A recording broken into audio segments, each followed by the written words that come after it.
The A9 begins in a place with the red alert on, surrounded by fallen people and despair everywhere.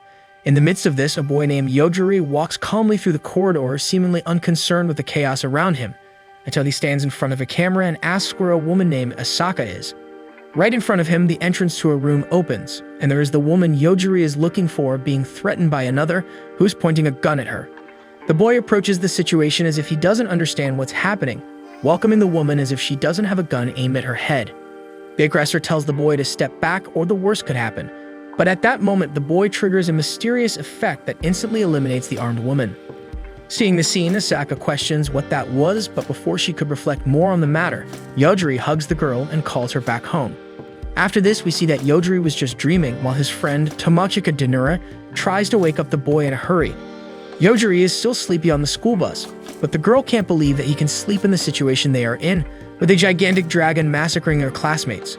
Without being sure if he still thinks he's dreaming, the protagonist throws a microphone at the creature's tail, which was piercing a student, until the monster startles with the audacity and turns back towards the bus, threatening to breathe fire at the two humans. However, before any harm could reach them, Yogiri opens an imaginary portal in his mind, and his eyes burn with a contained flame, and as soon as he opens his mouth, the huge dragon dies in the blink of an eye. Denura is safe, but she can't understand how that monster simply fell without a reasonable explanation, and furthermore, Yogiri remains oblivious to the gravity of the situation, then proceeds to turn on his Nintendo to play. Incredulous, the girl starts to protest that the man is unable to talk about all this like a normal person, but as Yogiri is busy crushing a red dragon, the young woman gives up getting worked up and tries to convince her classmate to run off the bus. Seeing that the girl has calmed down, Yogiri puts away the game and asks what the heck is going on. Thus, Denura explains that the whole class was on that bus, heading for an excursion. However, after passing through a tunnel, on the other side was a stunning landscape, and for no apparent reason, an unknown girl gets on the bus and introduces herself to everyone as Cheyenne, the stage. One of the organizers of the excursion asks what this girl is doing there, but she ignores the question and blows up the man, continuing the conversation, emphasizing that the students should pay attention only to her and nothing else. She explains that she has no intention of hurting anyone, but if anyone says anything, they will regret it. After all, the little sage's attack power is 530,000, and anyone who challenges that has certainly thrown their life in the trash. Apparently, this was a joke on her part, but since no one laughed, she decided to massacre the bus driver just because the audience's ignorance annoyed her. After that, she tells those present that they are in an ice cave, also known as a kind of parallel world, and that she summoned them all as potential sages. This world is ruled by this class, so sometimes it is important to replenish some numbers that were lost. Then Shine invokes a magic similar to a rainbow and envelops the students with an installation called Battle Song, where each user can see their own statistics and the class to which they belong according to the person's talent. However, as Denura did not receive this installation, she asks her friend Maikoki what she is seeing, and she was placed in the Necromancer class. According to Cheyenne, the aspirants will have a month to become sages, otherwise only God knows what will happen to the failures. Seeing that it might end up being her, Denura raises her hand and comments that she was left out of the selection, but the sage makes it clear that the girl does not have the necessary gift to participate in the process. Despite this, perhaps out of pure sadism, Cheyenne warns that Denura also needs to become a sage, otherwise she will become a mere cattle in the farm of life. Finally, the sage sets a 1-hour limit to complete the first mission, then gets off the bus and leaves. Confused, Denura sits next to Maikoki to see what's going on, and the friend tells her that the first objective is to get rid of a level 1000 dragon that is coming to attack. However, ironically, the regulations themselves state that no one there is capable of facing an enemy of that level at the stage they are in. Next, a guy named Suguru Yazaki leads the group and showing leadership skills. He calls his colleagues to show their abilities and form a strategy for the task. Meanwhile, Yogiri is in the 7th heaven and stays out of the team formation. Denura notices that besides her, 2 other classmates were without the battle song, Ayaka Shinozaki and Yuichiro Kiryu. For this reason, they were forced to stay inside the bus, while everyone involved with the installation left under Yazaki's leadership, who, when dealing with the revolt of the excluded, shows that those who receive the gift have their physical abilities enhanced even at the first level. And with that strength, he breaks 2 seats of the bus and blocks the passage outside because, according to him, the excluded have no special abilities, so they will be a burden to the others. Denura thinks differently and believes that the privileged should protect the weaker ones, but the group leader is insistent in his response, revealing that this is a strategy, then calls Asuba Koriyama, the beauty coordinator, to cast a charm on all the excluded, making them attractive to the dragon and consequently, bait to be eaten, while the rest of the group gains time to reach the city. In a panic, Danora finds it absurd and questions if the leader decided this alone, as no one in their right mind would accept it. Mikochi surely voted against it. However, Yazaki responds quite curtly that Danora's friend agreed to the plan, and after that, he locks the renegades in the bus and continues with his strategy. Shortly after, the dragon had already flown over the car and slaughtered Shinozaki and Kiryu, leaving only the last two rejects after Yogiri woke up from his beauty sleep and killed the winged monster with the power of thought. And speaking of the guy, even after hearing this whole story about sages in a parallel world with creatures that spit fire, all that concerned him was how he would recharge his Nintendo in that Asaka. However, after Danora complained about this indifference, he gets up and realizes that if they believe Yazaki, then there's only one dragon to be slain, and since that one has turned to dust, it might be safe to go outside. Despite this observation, Danora still seemed concerned about why they were in this place, and Yogiri suggests the version that they crashed the bus and everyone is dead. The girl doesn't like this idea, but the guy is convinced when he says she doesn't have to believe him if she doesn't want to. So it's to get out of the car and are faced with three path choices: mountain, city, or forest. Yogiri dismisses the forest right away, but before advancing his reasoning, Danora sees three students approaching through the air. Yogiri recommends they knock down the birds as a precaution, but Danora responds that nowhere is it written that you need to kill three classmates just because they are flying towards you. Speaking of them, the healer of the group, Hanakawa, regrets that the girl is still alive because it ruined their plan to turn her corpse into a zombie. Higashida, the hero class, had warned that it wasn't certain the girl was dead, while Fukuhara, the necromancer, always found the idea of controlling the poor thing like an undead somewhat strange. As expected, Danora realizes that they did not come in friendship, but before she can act, Higashida launches a fireball that devastates a mountain 100 meters away, considering a warning for the girl not to resist. When asked why they want to kidnap the victim, the three aspirants imply that they want to use Danora for some malicious games. Therefore, Yogiri knew he needed to put them in a negotiating position, so he used the weapon of dialogue on the rival leader Higashida. He points his index finger at the hero and utters the word die. Watching the scene, the two companions burst into laughter because of the guy's hilarious attitude. However, the joke ends when Higashida drops dead instantly. Astonished, the two remaining partners ask what Yogiri did, and without hesitation, he coldly replies that he told Higashida to die, and he died. From what they saw, it wasn't very difficult to understand, but it seems Fukuhara didn't want to take it seriously when Yogiri told no one to move, and when the necromancer went to see if his friend was still alive, he ended up with the same fate. Finally, the assassin repeats the same order to the remaining boy, Hanakawa, and the healer decides to place statue instantly. Thus, the overpowered one finally has the chance to explain his ability. First, he has the chubby one check if the other two are really dead. Then Hanakawa tries to heal his friends, but in vain because they really went to a better place. Second, the protagonist even complains that it's a pain to explain this, but in a summarized way, he reveals that his ability is called instant death for any target. If he simply thinks of killing someone, that person dies immediately. Hanakawa responds that such a thing does not exist, and Yogiri asks if he wants to serve as the last evidence. The healer hesitates, but still tries to take advantage of an opportunity to attack the enemy, but Yogiri can also identify any intent to eliminate him, so the attack could not have succeeded. In fact, he can kill the target just by thinking of eliminating Yogiri. That is, it seems that nothing can go right against this guy. He is the very definition of overpower. In this case, all that's left is to sit and cry, and that's exactly what Hanakawa does. And to mock them, Yogiri asks why these three were so proud of these basic talents, and Hanakawa responds that it's not the first time they've entered this world. Not long ago, the mage from the kingdom of Amen summoned them to defeat the demon lord, and after they spent a year there and completed the mission, they returned to the real world. Yogiri turns to Danora, and both comment that they didn't even realize that those three had been absent from school for all this time, but Hanakawa was willing to maintain his heroic pose, so he clarifies that time passes differently there, and as soon as they return to Earth, only a few hours had passed. Soon, Yogiri discovers that there is a chance to go back and raises his hand against the victim, who pleads for her life to the point of asking Danora to convince Lord Takatu to give up this idea. However, as he was the one who saved her life, she doesn't think she has to give her opinion on this problem. Thus, as a last resort, the Mark for Death guy takes out a rare artifact that promises to enslave the user, subjecting him to all the wills of the first person he encounters. Soon he puts on the collar and starts to humiliate himself for his new mistress, Danora, but the girl found the guy's approach a bit disgusting and tells him to step back, tightening the leash. She tries to pass the ownership of the healer to Yogiri, but he cries just at the thought of not being enslaved by Lady Tomochika. Despite that, the exchange was already done and Yogiri promises not to kill the poor guy after this pathetic humiliation, but he sends the guy into a forest full of evil beasts just for him to see something real quick. So before he leaves, the master instructs the servant to leave behind everything of value, and faced with an obscene amount of adventured gold, Hanako obeys his lord's order and heads into the woods. When asked if the healer couldn't be useful, Yogiri responds that the guy could betray them at any moment. Hearing this, Denora asks if she couldn't do the same, but the protagonist seems aware of it and prefers to take the risk. Surprised, his companion wants to know the reason for this, as they've never been ones to talk much. However, the young man seems not to have a good reason for it. But after a few reflective seconds, he remembers when Denora hugged him at the moment when the dragon was about to attack them. On that occasion, the girl's embrace made him feel the voluminous softness of her water balloons, and in response, Denora curses her savior. And in the meantime, in an enigmatic floating castle, Yuchi, the assistant to the wise Cheyenne, reports on the first mission of the new potential sages.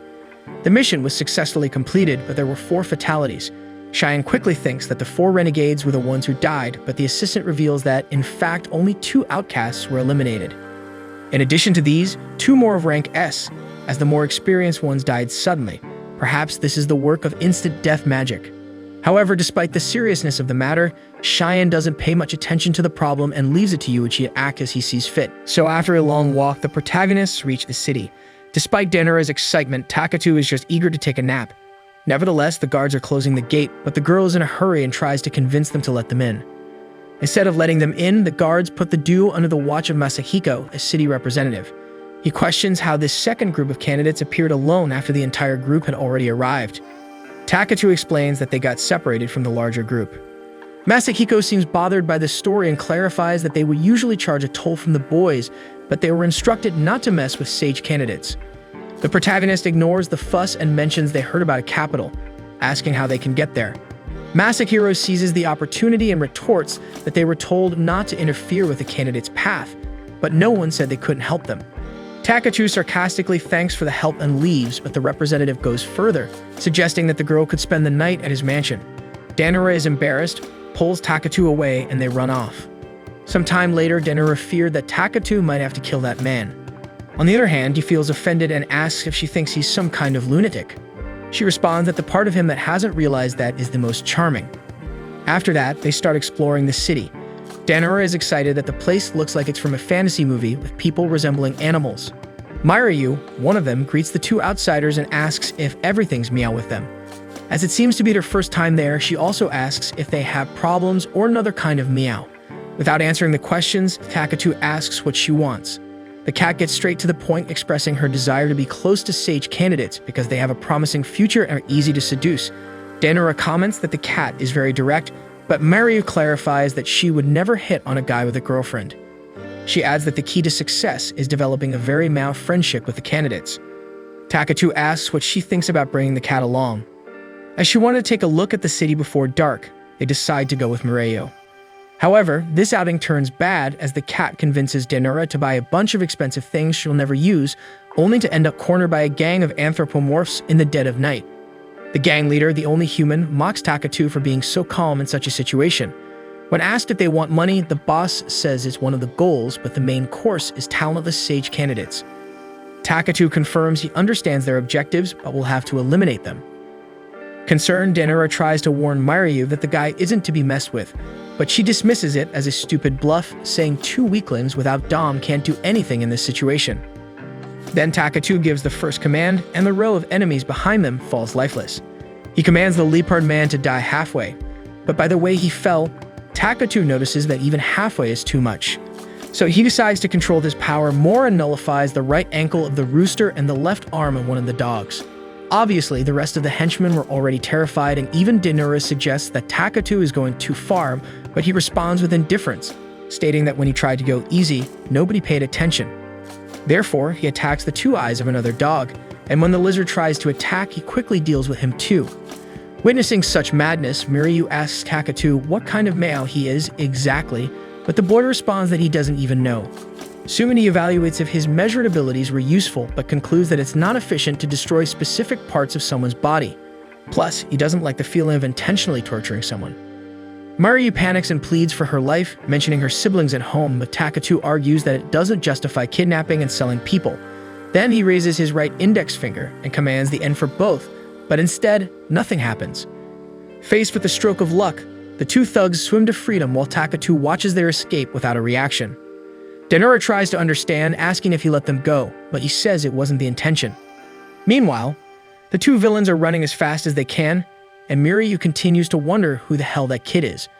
But before any conclusion, her life is taken along with the bosses. She falls from the roof where she was hiding, and her last regret was getting involved with those criminals. Finally, the protagonist duo tries to get out of there before any trouble arises. However, the city guard, led by George and Delgard, is already there, wanting to ask some questions to the two wrongdoers. Takatu takes charge of the interrogation, explaining that they were just passing through and everyone else was already on the ground.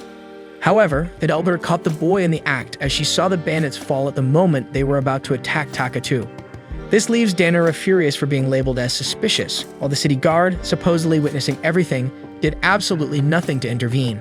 However, Albert explains that she was trying to trace the buyers of humans from this gang.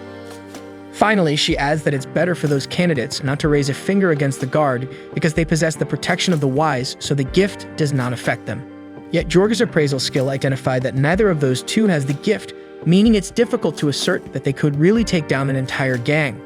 With this, Adelgard gives up and leaves, but before that, George apologizes for the captain's ignorance, and Takatu asks the guard to find a place for them to spend the night. Despite this, Adelgard ends up finding one of the henchmen alive, the dog that ended up blinded. Still, the two protagonists finally have a moment of peace, hosted in a hotel that looks like a castle, according to Denura, although she has never seen one in her life. As for the rooms, Takatu asks if they can share one, but since the girl finds that a bit too much, he asks her to at least arrange a room next to his. She enters her huge room, and as soon as she jumps on the bed, she questions what idea Takatu had about sharing the room. Upon reflection, she realizes that they've been together every second in that world and wonders if he might like her, even though he only made it clear that he likes one specific thing about her.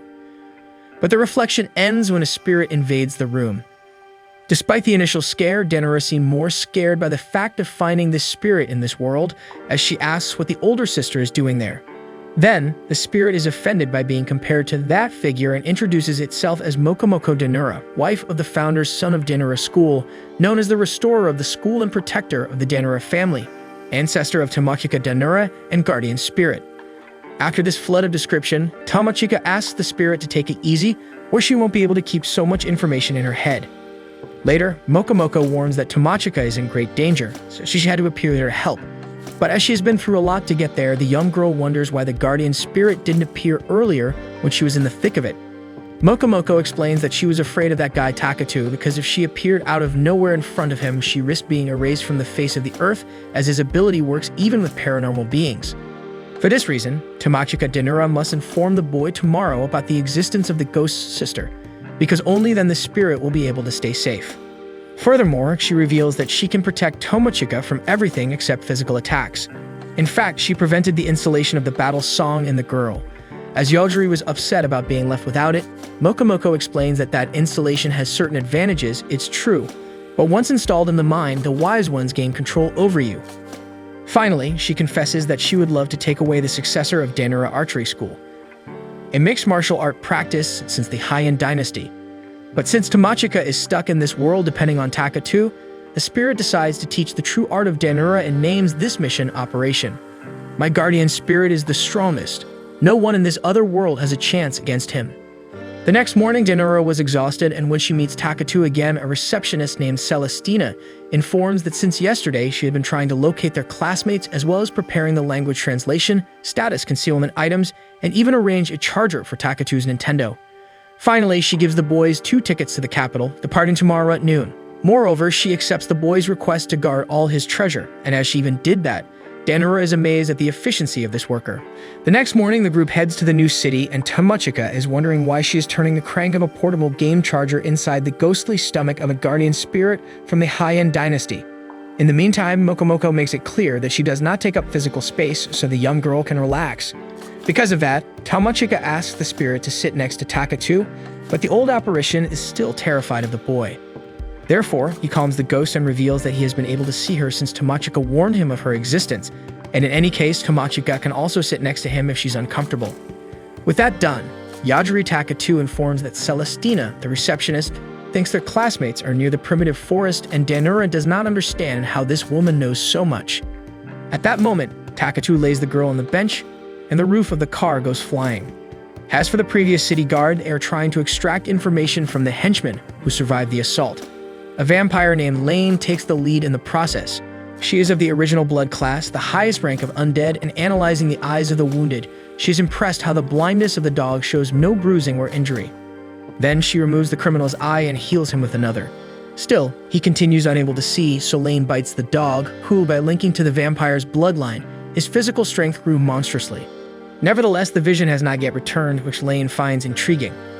At that moment, a knight invades the chamber, and as he could not be seen, George analyzes that being belongs to the Bravo class. Back on the train, the announcer warns that a sage is dealing with an aggressor, making Takatu realize that no one is after them. So they head out to see what's happening, and an invading robot is fighting a local protector. Denora asks if Takatu shouldn't erase both since they are in the way. The young man counters with another question. If he should erase everyone who stands in his path, then should he erase everyone who appears in front of him? After all, he has to establish some rules from this ability. Despite his speech, shortly afterward, the two fighters approach the civilians and the sage freezes a bunch of citizens. Meanwhile, the other swordsman reveals himself as Ain and attacks Lane, but the vampire instantly heals every damage she receives. She then questions why Bravo is attacking a sage when he should be facing the demon lord. However, Ain is determined to wipe out all the sages from the earth with his sacred sword Kartina, causing an explosion in the tower, where everyone was mentioning Ariel's name as he celebrates victory. Back on the train, Takatu asks why the sage attacked them, and Santoru becomes irritated with the insolence since sages should be praised on their knees instead of questioned in this way. He even calls Takatu a monstrosity. In response, Takatu finds a reason to erase the sage. In the meantime, the aggressor robot approaches and says it has no intention of fighting. In front of Ain, the vampire asks if Ariel is his lover. Bravo doesn't understand how she survived that, and she replies that she didn't survive, but not even death can hold her, unfortunately. Thus, even after Ain surrenders his life, she decides to spare him but throws Ain down the tower and orders her subordinates to track Yogiri Takatu. The young man is talking to the robot, who notes his ability so it's willing to give anything it can in exchange for avoiding conflict. Takatu asks if the robot knows any way to return to their world, but the aggressor only knows the way back to its own world and can't take Takatu along because, besides not being physically present in this space, it also couldn't bring someone so dangerous to its world. With that, Takatu is satisfied with the help, but Mokomoko wanted to ask one more little favor from the outsider before he leaves. Hours later, George and Edelgard find Santoru's body and inform their leader. With images of the incident, Lane suspects that Yogiri Takatu has the instant death ability, but Cheyenne recalls that Santoru was resistant to that technique, so she instructs her subordinate to investigate if Takatu has any connection to the darkness. Then she sends one of her subordinates, Masayuki, to lead the immortal army to Hanabusa, even if it causes the destruction of that city.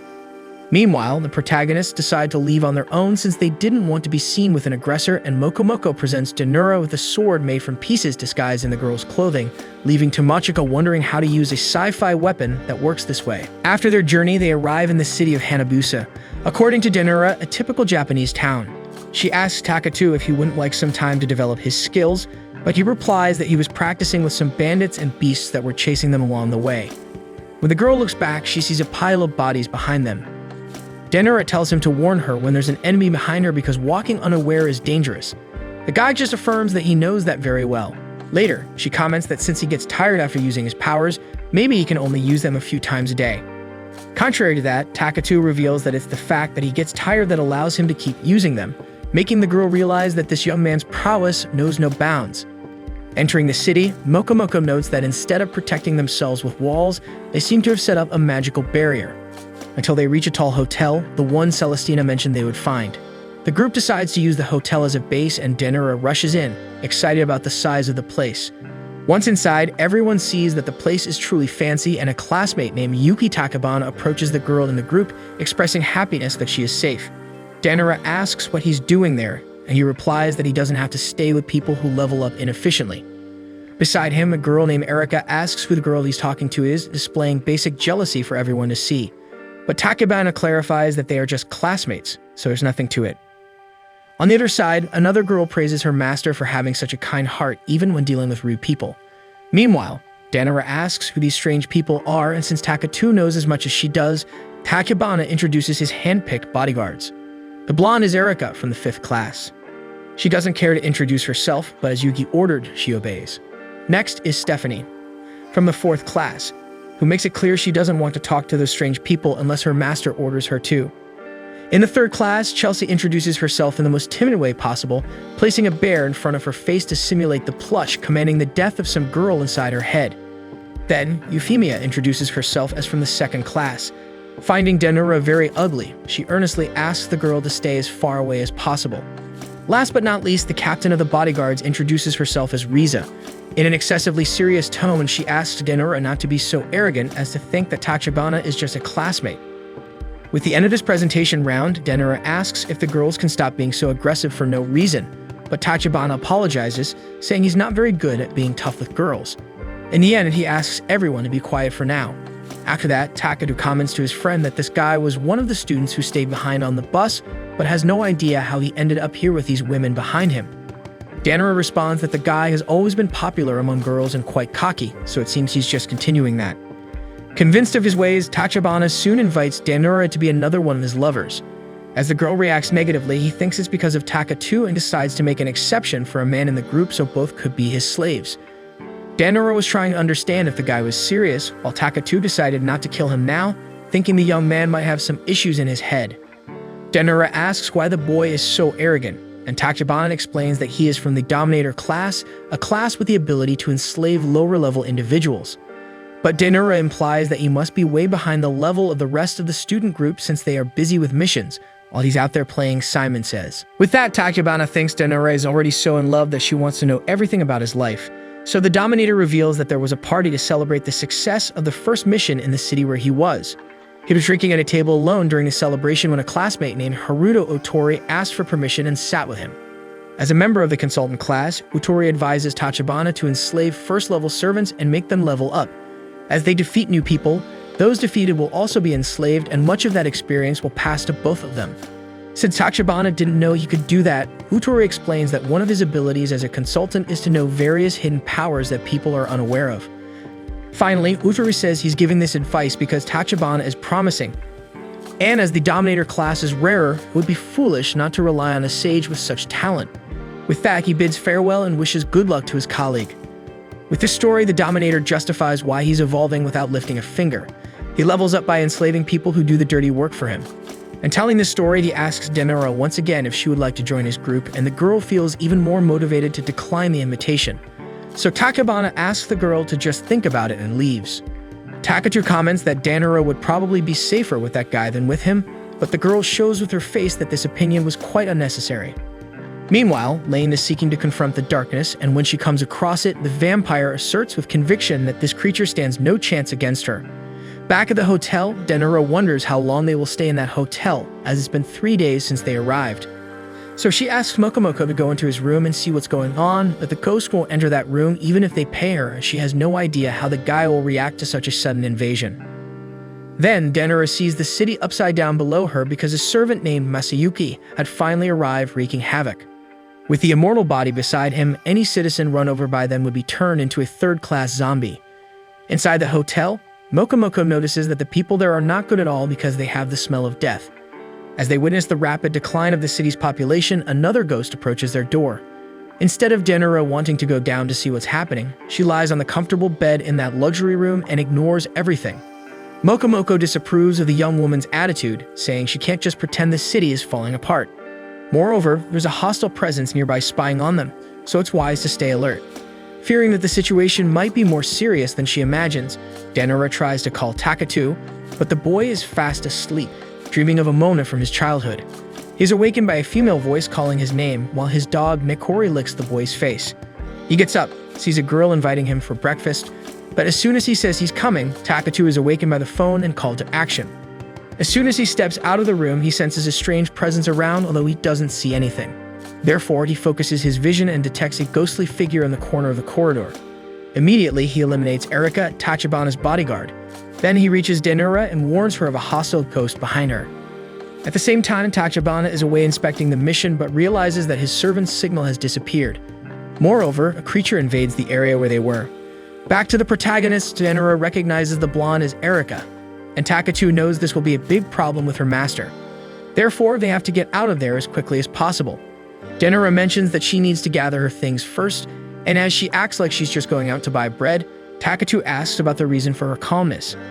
She replies that she's used to this kind of pressure, but when Mokomoko says that the Denora family doesn't give up easily, the young woman admits she's not as evolved as her ancestors. As for Tachibana, the giant insect attacking him proves to be no considerable challenge, visibly frustrating the Dominator who was expecting something more dangerous. He repels the monster with his protective barrier, and after tearing off his arms, Stephanie praises the fact that not even level 100 monsters can defeat her master. The monster is still alive and asks who this strong man is, but ignoring the enemy, Tachibana launches a flare bomb at the insect and enslaves it after the victory. Next, the new servant is healed and informs his master that these rooms go up to level 150, as he was asked. So the master orders the insect to recruit new servants in the lower levels. With that decided, Tachibana returns to Erika, and seeing on the servant's camera that she fell in the corridor out of nowhere and lost the signal, he is confused about the reason for this. Euphemia supposes that Erika was trying to please the boss by bringing that Danora girl he wanted, or just wanted to eliminate the girl due to their earlier disagreement. For this reason, the master orders Riza and Chelsea to go after Danora, as she might have killed Erika. Far away, Elaine seems to be having more trouble with the darkness than she thought. By striking the enemy's forehead, she knows that her high-speed revivification is much faster than the collapse of the darkness, but it seems that it's not causing any damage. Meanwhile, Takatu and Danora try to escape, but Riza appears in the corridor and freezes the two protagonists, hoping to take the girl to her master. However, Takatu destroys the ice as if it's nothing, since he just learned that he can eliminate ice as if it were an individual. Obviously, this leaves the captain embarrassed with how easily the prisoner freed himself from his attack. For this reason, she tries to increase the difficulty level and prepares to use her wand again in the fight. Nevertheless, Takatu simply kills the wand with a simple command. Having done that, Riza realizes that the guy can destroy anything with just a thought, so she puts hostility aside and decides to cooperate with the two. Despite that, the only way she can use her magic is through her wand, so she takes out the last one she had on hand. Since she took the item from a delicate place, Danora is worried that Takatu is too focused on the scene, but he's just impressed with the fact that Riza can hide a wand in such a way. Then Takatu orders the captain to reveal her intentions, and she confesses that more people are coming after Danora besides her. The first evidence of this appears at that moment when a shadow tries to attack the girl, but her ancestral spirit from the Danora family manifests at the right moment to counter the hostility. But after the counterattack, the group realizes that it was just a doll and several identical ones were behind them. With that, Riza takes advantage of her companion's help and positions herself again for battle, but Takatu eliminates the problem on the spot. Nearby, Chelsea orders her dolls to beat that woman to death, but as they advance, Takatu eliminates them one by one. Chelsea feels what happened and mourns for her beloved dolls. Then the protagonists reach the staircase where she was hiding, and the girl resorts to tears, begging the two to stop their wickedness. They look at her with their usual skeptical expressions, but since Chelsea has surrendered, they get the information they need about her master. Observing the scene with spy insects, Tachibana learns that Riza died and Chelsea is out of action. Also, Takatu destroys anything he wants with his thoughts. Therefore, he decides to take the targets to a more easily observable place while attacking. As for the protagonists, they try to escape, but hundreds of cockatiels on the staircase are driving Danora crazy. Mokomoko knows that Tachibana is using these insects to monitor their group. Thus, Danora asks Takatu to kill them all, but the young man reminds her that these birds will fall on her head if that happens. So Danora decides to change her mind. But then Takatu remembers that these cockatiels cannot be left alive because they are capable of killing a human, for example, by entering a person's mouth in large numbers and suffocating them. Imagining this happening to her, Danora curses the entire bloodline of the despicable Yuki Tachibana.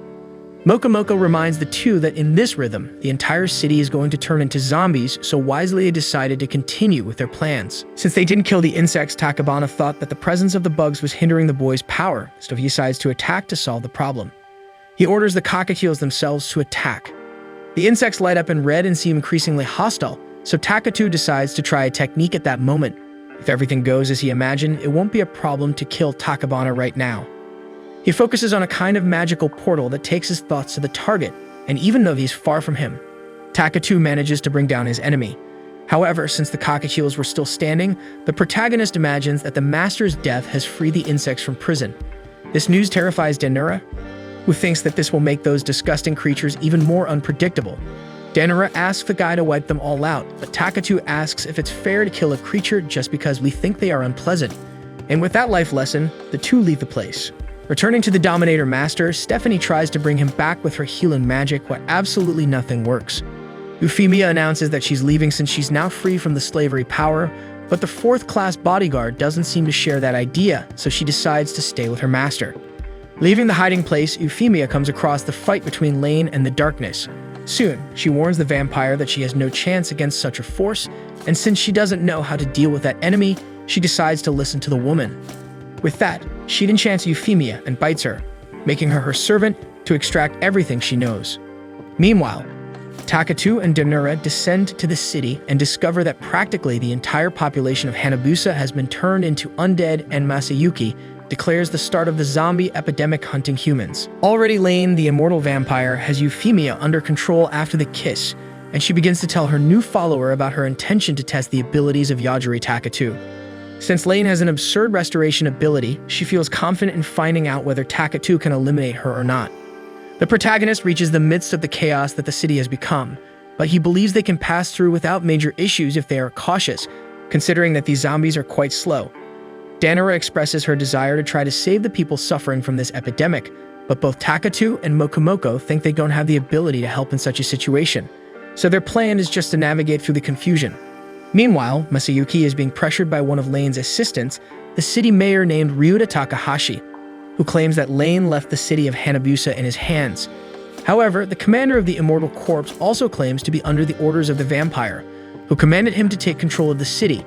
Without resistance, the mayor hands over the key to him, and the commander announces to the entire population that they are after Yogiri Takatu and Tomochika Danura. Therefore, all citizens must gather in the central square within an hour, dead or alive. If this doesn't happen, the zombies will resume chasing the entire population with full force. There's no use trying to escape because the barriers around the city are locked. In other words, either they hand over Takatu with his friend or everyone will turn into zombies. Watching the broadcast, the mayor enters the radio booth and gets upset because Masayuki threatened everyone, but the commander argues that just asking wouldn't have the desired effect, so he needed to provide an incentive to get what he needs. Therefore, Ryuta becomes extremely nervous with the leader of the zombies as he fought hard to elevate the status of the city only to see everything ruined like this. From that point on, Hanabusa becomes a pandemonium of witch hunting, with the entire population arming themselves to find the two fugitives from Masayuki. Hiding in the alleys, Danura can no longer say whether the zombies are more dangerous than these crazed people, while Takatu reflects that they are probably being pursued because they killed that arrogant sage the other day, so he concludes that indiscriminate killing has its disadvantages. Soon, some residents approach the protagonist duo, and as the first one advances, Takatu quickly knocks the man down, making the rest reconsider their actions and flee immediately.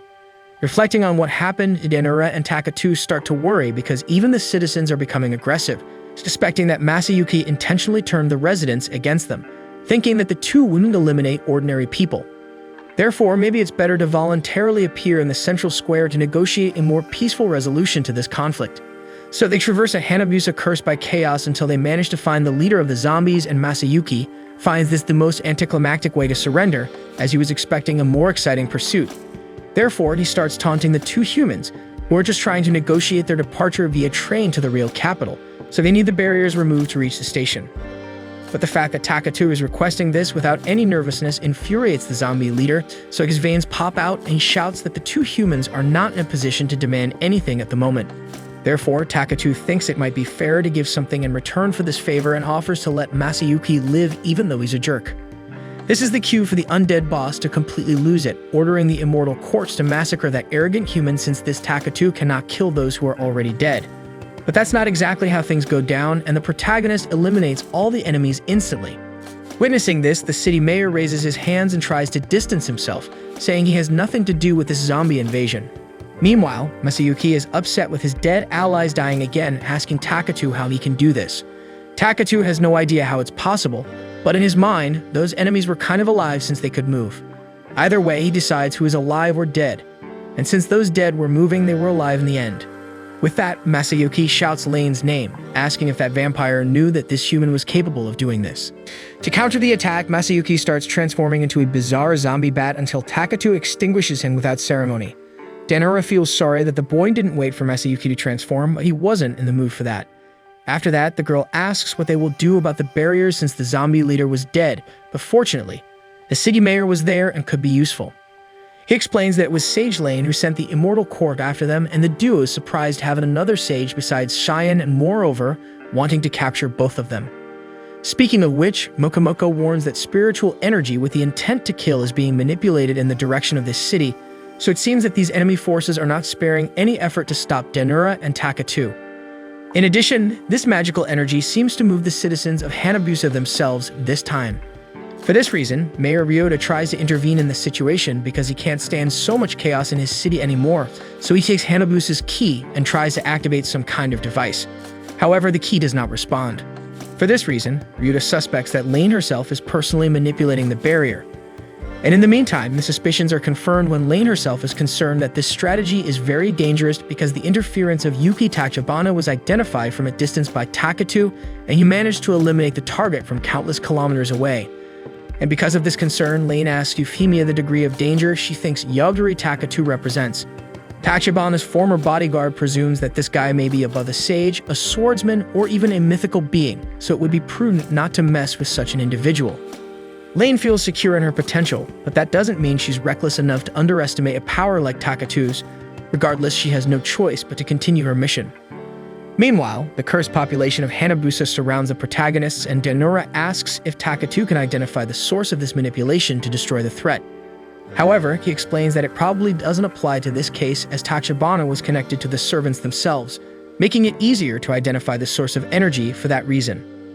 At that moment, several enemies attack and are neutralized by Takatu. While they contemplate a way out of the situation, Mayor Ryuta Takahashi seems extremely distressed at witnessing so many ordinary citizens of Hanabusa dying right in front of him in this manner. Lane begins to move more pieces on the chessboard by provoking the arrival of darkness in the city where her enemy is trapped. Additionally, she projects several clones of her body, making Takatu feel the multiplication of hostile energy even from a distance. At that moment, darkness invades Hanabusa and disintegrates every building in its path. Lane's clones are waiting for the signal from the master to attack if anything deviates from the expected. Observing that horrifying creature, Denura asks his friend if he can do something about it. However, despite Takatu feeling that he can help, he has a bad feeling. Nevertheless, he can't simply leave things as they are, so he applies his instant death technique to darkness. Even though it is eliminated, a strange charge is seen reacting in the creature's body, causing a meteor shower over the city. Takatu doesn't know what it is, but he presumes that some malevolent force has allied with Darkness's thirst for revenge and is causing this attack, perhaps wanting to annihilate the entire city or observing his capabilities. However, upon closer inspection, Denura identifies that the comets falling from the sky are several women in red, descending in hordes towards the ground. The mayor alerts that it is indeed Lane involved in this. Despite that, since she is not personally on the offensive, she cannot be the direct target of Takatu's automatic counterattack, as he well remembers. Moreover, they are so fast in their descent that the boy may not react in time if a clone falls on him. So Ryuta tries to cooperate with his broader view of the city, having access to exclusive technologies as the mayor. He informs that these aerial attacks have a pattern, not hitting the same place twice, and consecutive attacks are not made near each other. Mokomoko comments that even though Lane seems to be doing something random, she knows exactly what she is doing. With this information, the mayor deduces where the attacks will be in a short time and takes Takatu to the designated location via teleportation, another exclusive technology of the mayor. Upon arrival, within seconds, one of the vampire's replicas is about to hit the field. Takatu kills the target while Mokomoko envelops the humans in a shield to protect them from the impact.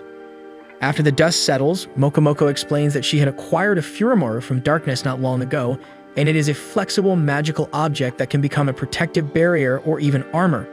Thus, the other copies of Lane begin to catch fire, and the original sage wonders how immortal vampires can be killed. But she knew that if the first clone died, the same would happen to all the others since they were made from the same mold. However, that doesn't mean there isn't another solution. Therefore, Lane tries to create other replicas using a slightly different configuration from the previous one to bypass this logic. Despite this, before she could perform her trick, the vampire realizes that her original body is dead in another dimension, so she falls lifeless while catching fire. At that moment, a child awakens in her coffin and receives a message from Lane, informing that her plan worked because even though she is dead, the child survived. Then she decides to reveal the true identity of the little girl, saying that she is Lane herself, but in a separate body that inherited no memories from the vampire to avoid Yogiri Takatu's attacks. After that, all the chaos in Hanabusa had finally come to an end, and Mayor Ryuta Takahashi thanks the two protagonists for their help. Danura is pleased with the recognition but asks if the fact that they had dealt with that sage a few days ago will cause any problems for them. However, Ryuta is calm and responds that he didn't have much respect for that unbearable figure. Thus, he grants a vehicle for them to continue their mission to the royal capital. When Danura gets in the car and asks when Takatu will take the wheel, he replies that he always crashes the car in absolutely every turn in the racing games he usually plays, so probably him driving is not a good idea. With that, Danura thinks it's better to take the wheel, leaving Mokomoko excited, saying how happy she is to see the Danura family's great skill in driving and practice. However, Tomochika is already tired of the ghost putting the family name on everything they do, as if it were a natural talent for everything in life. Later, a samurai named Ryuko Minomiya beheads a creature threatening her group, earning immediate admiration from the rest of the accompanying swordsmen. Subsequently, they all return to the camp where they are housed, and Ryuko encounters the ninja Carol, who was invading her tent. Carol admits that she was trying to take the samurai's phone in an attempt to see Takatu's monitoring tool, but unfortunately couldn't.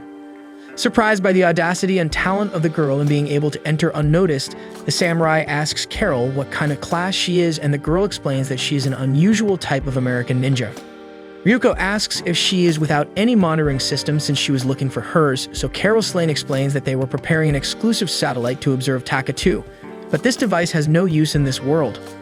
Then an alarm goes off on the samurai's phone, warning that the first Alpha Omega gate has been opened. In the middle of the road, the protagonists are navigating through an extremely perilous path, and Danura begins to realize by the twists and turns that it would be better for Takatu to be the one really driving, but only God can wake this boy up from another deep slumber. Ahead of the driver, a giant rock appears that cannot be avoided, and at that moment, the guy goes back to dreaming about scenes from his childhood. His stepmother asks if he likes the name Yogiri Takatu, then teaches the boy how to introduce himself to others, leaving the boy excited about the affection he is receiving. In the same dream, we see Asaka Takatu in a final exam, signing a work agreement that basically boils down to not complaining even if you die on duty. On the other side of the table, a man named Yukio Shiraishi agrees with the woman's observation about the contract. Just as she was about to bail out of this situation, Yukio pulls her back and convinces the girl to sign. Shortly afterward, she asks if she is being taken to a secret base of an evil organization, but he explains to Asaka that it is just a reputable institution conducting experiments. Asaka becomes curious about her role in that place, and Yukio explains that, in short, she will have to take care of the monster, as they are still conducting malicious experiments in this Life Forms Research Institute. Asaka was already terrified by this talk, but the panic only increases when she faces a giant and dark corridor. The scientist explains that this is a sacred text, a comfort for ordinary people. They reach another elevator towards the woman's workplace, where Yukio explains that the term Alpha Omega is the beginning and the end of the Greek alphabet, and it means everything or eternity. This is the code name of the test subject she will take care of. Asaka asks if it is a human, but since the scientist has never had contact with the subject, he cannot say for sure. The only thing he can convey is that Alpha Omega can kill anything it wants. Hearing that absurdity, the woman asks if that's what they want her to deal with, but Yukio argues that she has a teacher's license, and that should be enough. Furthermore, there is the possibility of humanity being extinct if this experiment is not conducted correctly. With proper education, they might be able to prevent that. The girl says there are many more qualified people for such a matter, but despite that, Yukio responds that there were applications for this job and Asaka is the perfect candidate. Additionally, the scientist cannot provide any more information, and if Asaka needs to know anything, it will be written in the instructions. So he bids farewell and wishes her good luck, leaving her alone with a titanium valve that she opens with her new badge, while she curses that if humanity ends, it won't be her fault. Crossing the entrance, she enters a strange world, and using a map drawn in the instructions, she manages to reach her workplace, where she looks for someone who can receive her. Eventually, she opens one of the doors and comes face to face with a young boy. At first, she is indignant with a child trapped inside and throws him out of the house, telling the boy to play with some river crab. However, he eliminates a creature that was after the woman, and the boy explains that she arrived there hiding behind her own shadow, and this type of demon usually appears to try to kill him. Next, he explains that he doesn't mind playing but asks if it can be tomorrow as it is getting dark. Asaka comes to her senses and remembers to introduce herself appropriately. As soon as she says her name to the boy, he replies that he is called Alpha Omega. The one explains that this is just a code name for him, so he adds that he used to be called Mr. Okakushi before being taken to this place. After that, Asaka prepares instant noodles for the child, and as he eats, he is amazed by the taste. Soon, the tutor asks if his mother called him by any name, But as the boy has no idea what mother means, she decides to make up a name. Looking directly at his face, she envisions a puppy in her head that makes her decide on the name Yogiri. Therefore, Yogiri repeats his name and adds the woman's last name Takatu, as he heard that's what people do, putting the family name after the first name, and since he didn't have one, he wanted to borrow hers. So she agrees to let the boy use her family name and teaches the little one to introduce himself properly to others, earning a genuine smile from the child. At this moment, Yogiri wakes up in the car while replying to Asaka that it was also a pleasure to meet her. Seeing an opportunity to fully wake him up, Denora shakes him and alerts that they are in a dead end. She takes the chance to mock the fact that Takatu slept so well in the midst of this madness, but he says that he used a lot of his ability in Hanabusa, and that left him very tired. Later, he asks why they need to go to the royal capital, which annoys Denora for him, only asking that at this point. Takatu explains that their goal is to talk to Siam the sage and that this might take them back to the real world. And since that's the goal, maybe they don't even need to go through the royal capital. But Denora reminds him that all their classmates are going there, so she puts the car in reverse to try to go around the rock. However, they end up hitting a dragon on the way, and of course, Yogiri ends its life instantly. But this time, dozens of other dragons were flying towards them, thirsty for blood and spitting fire. Despite all this fury, Takatu wipes out all enemies at once, making Denora comment that the scene looks like a bug spray commercial. But the danger was far from over because shortly after, a golden thunder dragon appears in front of them. However, Takatu does not detect any signs of hostility in this monster, and despite its threatening appearance, the dragon only says that they passed the test and flies away. They try to call the dragon back as it can communicate with humans, but the winged creature does not listen. For this reason, Takatu shouts that if the dragon doesn't come back, it will have the same fate as the others, and with that, the creature freezes in the air instantly, making Denora wonder how this creature can fly without flapping its wings.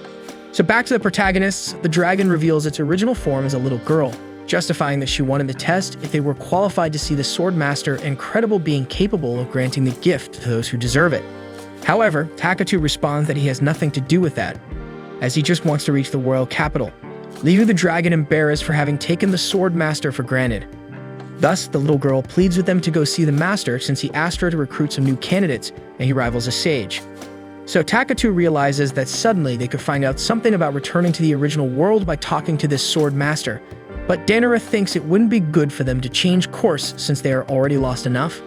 Hearing this, the dragon offers to show them the way to the royal capital as long as they visit the master first, and finally introduces herself as Attila and jumps into the car even before any response. After the journey, they arrive at a place where several swordsmen are trying to become the next sword master, and today they are deciding who will be the next knight of the Divine King. One of the candidates praises the fact that the intruders managed to get there but warns that they are already disqualified. However, at this moment, Urabe, the sword master, appears, retorting that no test has started yet, so there's no reason to disqualify anyone. After this scolding, Urabe orders everyone to start battling until he says stop, making Denora rethink the image she had of this old man. Urabe adds that if more than half of the swordsmen haven't died in 10 minutes, everyone will be disqualified. Takatu raises his hand and says he doesn't mind being disqualified and asks if he can leave. However, Urabe seems dissatisfied and creates a new rule for the test, stipulating that if anyone leaves, everyone will fail. So the master orders the competition to begin and all the candidates start fighting. A body falls in front of Denora, which scares the girl, so Mokomoko comments that the girl has seen worse than that to be scared by this scene, and Tomachika responds that it takes a bit more than that to make her scream. Then some men try to attack Takatu, but at the same moment, a warrior arrives to protect him, shouting to the four winds that he knows the sword master's intention with this test, which is to know who among them has the ability to act like a knight of the divine wood. But besides that, Takatu identifies some wizards with the intention of killing hidden in the bushes, so he eliminates all of them. As the enemy suddenly fell, the warrior interpreted that the sword master had punished those insolent troublemakers, relieving Denora from having to explain how it really happened. After the slaughter, the handsome warrior has the brilliant idea of asking Denora to take a walk with him. At the moment, another injured swordsman begs them to give him the rainbow stone. In fact, it was an apology stone, and it completely regenerates the boy. Urabe orders the survivors to follow him, while Attila begs the protagonist to participate in the trial, because if he becomes a knight of the Divine King, she could become his follower. Since they haven't gathered any relevant information yet, Takatu and Denora decide to follow the group. So the gallant warrior introduces himself as Rick, and Denora asks why he speaks as if he were some kind of celebrity. Later, the Shire guy says his name is Lino, and explains that he's only there by invitation from a friend. Takatu asks who the Divine King is, and Rick says that he deals with the gods who were sealed, called demons. 1,000 years ago, the Dark God was sealed by the hands of the Divine King himself. However, this evil being is still a threat even when sealed, as his descendants are active behind the scenes throughout the country. Denora asks Lionel what stone he used, and the boy says he received them as an apology, and that they can heal serious injuries. Denora is impressed that someone gave such an artifact to the boy just as an apology, so Lionel explains that he has always been very unlucky, and that on a day when he was sacrificed by a criminal organization, when he thought it would be the end of everything, a goddess appeared and gave him an apology stone. Denora comments that she still doesn't understand the connection between things, so she asks Mokomoko if the gods can really influence people's destinies, and the ghost explains that yes, not everyone is protected by guardian spirits like young Denora. In the meantime, Rick asks what gacha is, and Lionel explains that it's a game where he has a chance with 3 stones, and with 30 stones, he has 10 consecutive chances. As a demonstration, he throws the stones into the air and receives an old cleaning brush in his hands and boasts that this is how he exchanges magic stones for random items. Denora thinks this is a terrible deal while questioning the boy if he's not afraid of running out of stones. Lionel elucidates that he gets new apology stones at midnight every day, depending on the amount of misfortune that happened that day. Finally, the group crosses a magical barrier that takes them to a place with a giant tower. Mokomoko warns that they need to leave as soon as possible because a very unpleasant smell is passing through the air and something sinister is about to happen. On their side, Lionel vomits some magical element and Denora asks why she doesn't smell it, so Mokomoko explains that he's protecting her from this evil. However, shortly after, Lionel gains resistance to the stench through another apology stone, making Denora comment that his life seems quite easy with these things in his pocket. The group looks around and realizes that Attila has disappeared, but imagining that she could appear at any moment, they decide to continue their journey until they enter an elevator where the other candidates are with the Sword Master. From the top of the tower, Yogiri reveals the end of the world, where at the center of the magical mass stood the mistress of the ancient sword and the Black God, frozen when the mistress of sword pierced both. Despite the sealing, danger still lingers in the air. While Yogiri explains, a mage named Frederica interrupts, stating that defeating the enemies will solve this. Lionel mentions that she was the one who invited him there, and the young woman vows to retire Yogiri and destroy the Black God on her own. To prove herself, she unleashes a solar explosion at the end of the world. However, as the fireball loses speed, Yogiri explains that time runs differently in size, so it could take centuries for the flame to reach the Black God. Afterwards, the Sword Master announces that the selection of knights begins now, and a subordinate presents the details. She explains that the goal is to go from the roof to the first floor of the tower within 24 hours. A candidate named Teresa asks if it's allowed to jump from the top to the ground, and the subordinate explains that everyone must accumulate 100 points within the tower, so there are tasks to be done inside. Additionally, special participants will be added to the competition. In the meantime, Denora asks if Takatu could win this competition with his power, but the young man appears disturbed by a situation when the mist was very thick. He then whispers a secret in his friend's ear, leaving her furious. With that, Takatu urges Denora to hurry out of this tower, but when it's time to head out on the mission, Frederica tells Lionel to pass her the magic stone so she can replenish her mana, but the boy reveals they only work for him. So the girl tosses one of the stones on the ground, rumbling that this kid always slows her down. Right at the start of the tower, Rick thanks the kind souls who braved the tower before them because most of the traps had already been triggered, leaving only a few. Unlucky as ever, Lionel activates a spear that pierces his chest, but once again, he cheats death with a stone of apology. Seeing the scene, Denora asks why the boy doesn't carry one of those around since he's always getting into trouble, so he decides to tie one to his hand to avoid kicking the bucket unexpectedly. Fired up by the resolution, Lionel charges into the next challenge only to fall into another trap in the next room. The group enters the room to rescue their companion, and there was Teresa amidst an absurd amount of blood asking Rick not to judge her hastily, despite all the destruction trailing behind her. Rick asks why she's participating in the challenge even though she's already a knight, and she explains that she accidentally killed many people, so her credentials were revoked and she was forced to retake the exams. Rick tells the rest of the group to get out of there, but Denora notices that it won't be possible because several thin wires are spread all over the place. Admiring the view of the enemy, Teresa announces it would be a shame if the trash in front of her survived because a knight of the Divine King needs to be truly powerful. But as Rick aptly points out while shielding himself from the wires with his shield, if strength were the only requirement to be a knight, Teresa wouldn't have been demoted. Observing the discussion, Denora knows that Strange Girl is holding back her true ability and just playing with Rick. Then Takatu enters the fray, eliminating the enemy in his usual manner. Then he sees in her hands the Stone of Apology, the same one Lionel uses, and looking around, Danora sees the boy pleading for the stone again, lying on the ground without an arm. After that, the group reaches floor 98, where the person in charge of the test informs them it's a safe zone where they can rest. Takatu suggests they all split up since they'll probably have to kill each other at some point. Rick agrees, realizing this exam is crueler than he imagined, and asks if Takatu and Danora will be okay without him. The protagonist assures the warrior he can rest easy, while Lionel can't wait for midnight to earn a few more stones and stay in the game. With that settled, Rick and Lionel book a room each and go to rest, but when the two remaining try to get their accommodations, the examiner states there's only one room left. With no other choice, Takatu and Danora accept, and to top it off, Mokomoko is always present, but she asks them not to mind because she'll always be hidden by the walls. Danora replies that it still seems pretty embarrassing, but Takatu wastes no time and jumps into bed in pajamas, falling asleep instantly. Meanwhile, Lionel is happy he's made it far in this challenge after only dying 15 times. As if the happiness wasn't enough, he just received 100 stones of apology, plus a free gacha. Soon he rushes to see what he got in this gacha, and tossing the necessary stones into the air, he eagerly awaits whether he'll receive a sinister weapon or an ally character. But instead, the goddess who reincarnated him in this world appears. She says she's coming to take a look around and updated his respawn point to this floor, so every time he dies, he'll respawn there to ensure his nap. Despite this, Lionel thinks this place is too dangerous, but the goddess disappears without answering. In the meantime, the examiner shows concern because the number of deaths doesn't match the number of souls, but Grabe says she doesn't need to worry about that since they probably have enough to maintain the second barrier.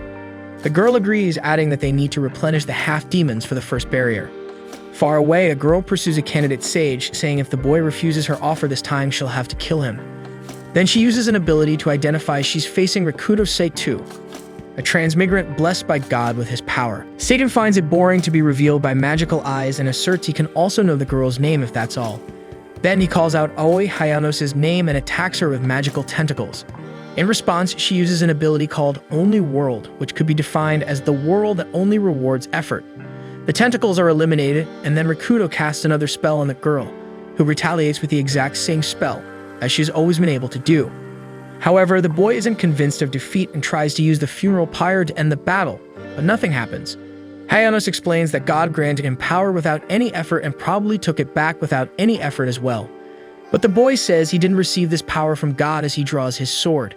Hayanos assesses that this weapon holds a high value of faith, so it won't be able to destroy the sword. Then she eliminates the boy on the spot. After that, the girl receives a message from her dagger, saying her next job is to eliminate her next targets, Yogiri Takatu and Tomochika Danora. At that moment, the healer Hanakawa arrives in a hurry and kneels before the girl, recounting that he survived a forest full of dangerous monsters because he was rescued by Rakuto. But now that the girl killed him, Hanakawa claims he has no hope left, so he begs to be Oi's servant. On that same morning, Mokomoko wakes Danora up because she needs help getting out of the wall since she can't get out on her own. When she saw Takatu using the girl as a pillow, she tried to disappear because she thought she was getting in the way of something, but soon got curious and tried to follow the scene, which got her stuck in the wall. On top of that, she found out this tower has the power to absorb the souls of the dead to a specific place, and the energy these walls possess prevented her from moving. At this moment, Takatu wakes up, and with Mokomoko's plea for help, he tries to kill the wall's absorption function while the ghost is being sucked in. Then Takatu manages to locate the target point and detaches Mokomoko from the wall. The ghost cries in despair for almost having died, but Danora reminds him that he died a long time ago. With that done, Takatu believes that this tower has the power to absorb souls for some reason far beyond a mere test. Therefore, he instructs his partner to prepare for the rest of the mission and warns that he will destroy any enemy that appears in their path, no discussion. With this, Danora says that she has known the way the boy uses his power from the beginning, and although he is not always reasonable in choosing to use it, she recommends that he be as cautious as possible, besides saying that the way he solves problems would be exactly the same as she would if she had that ability. This realization embarrasses Takatu, so he turns around and says he's hungry to avoid the subject. Back in Aoi Hayanos, her follower says they should run away from there as soon as possible because her power is to deny overpowered abilities, so it wouldn't be the case against a dragon like that.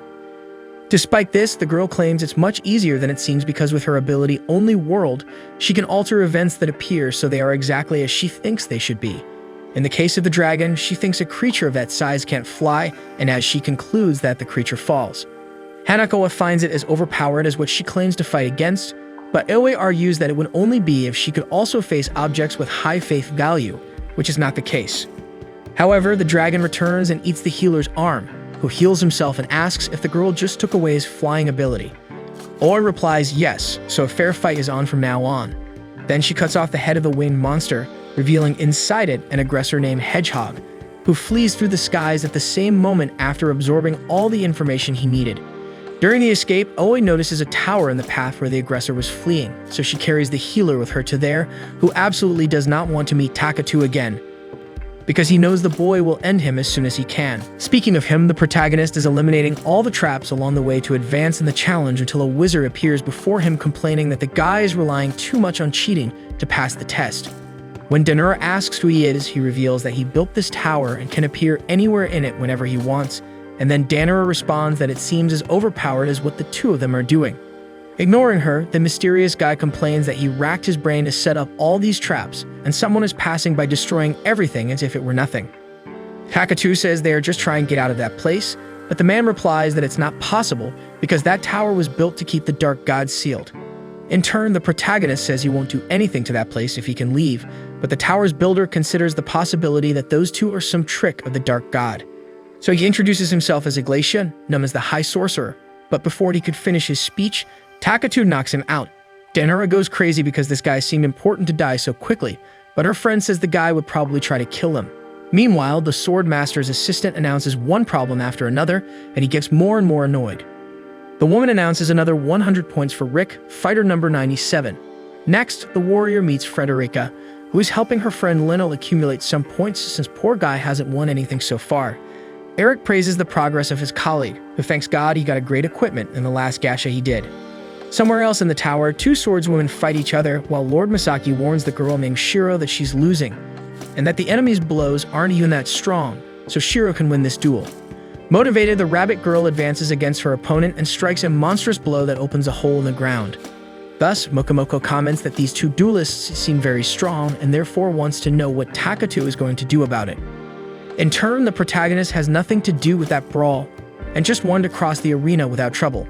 Looking around, Danura sees that the only way out is behind that guy sitting on the throne who keeps insisting for Shiro's rival to reveal her disguise once and for all. As it had already been discovered, the woman decides to show who she really is, a half-demon named Theodisia. She intends to end this fight before the Sword Master finds out her real identity, so she casts a spell on Shiro, who manages to dodge by dropping her sword, as she is much faster without a weapon and responds with several punches in succession.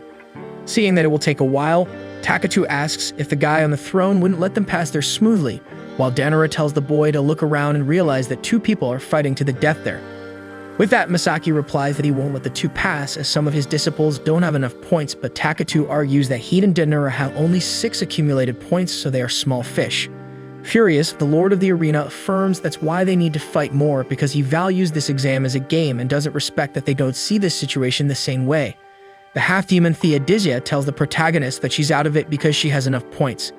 Therefore, Misaki announces a 3-on-3 fight where Takatu, Danura, and Theodisia must face the rabbit girl Shiro as well as the big girl Geralda and the short one Ima.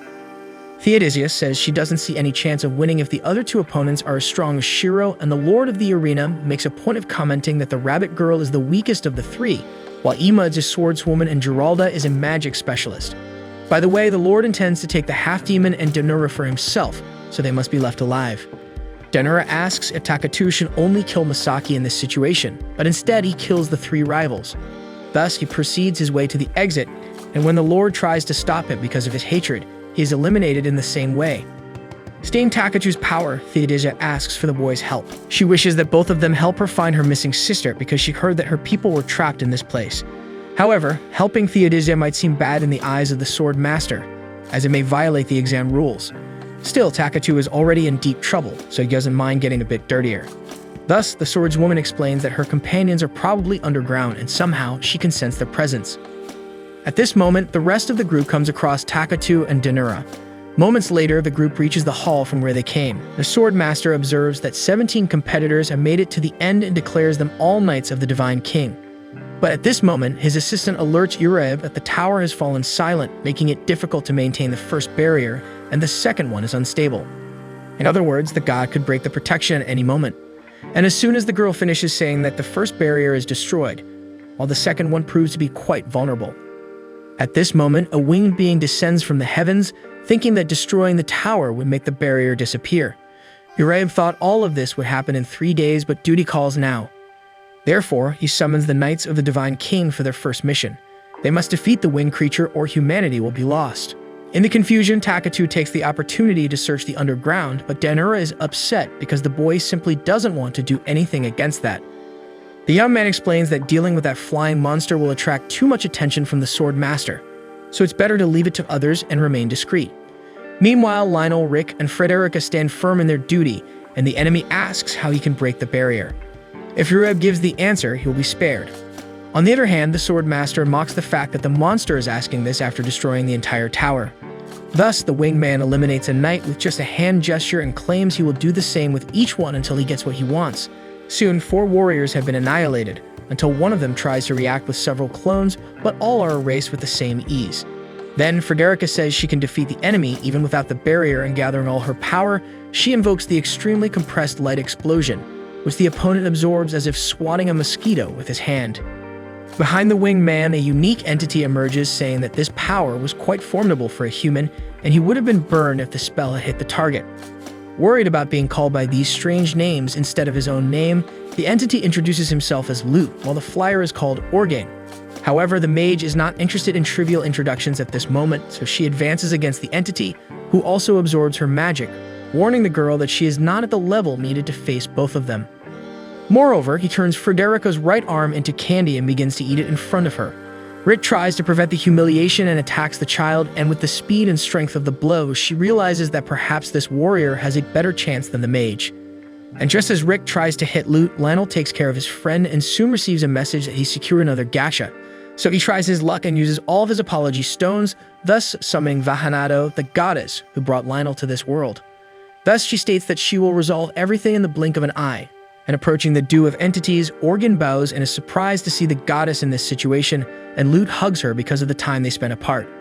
Seeing the scene, Lionel asks what the heck is happening, so Vahanado explains that, in fact, meeting her again will be the worst thing that happened in the boy's life, because when she talked about resolving things, she meant that exterminating the human race is the solution to the problem. In the meantime, Takatu and his companions seem to be walking in an infinite loop, and Mokomoko thinks this is due to a barrier interfering in the empty space. The boy believes that maybe it's an important installation ahead, and that's why it's difficult to reach. The half-demon feels the magical power of her friends more intensely.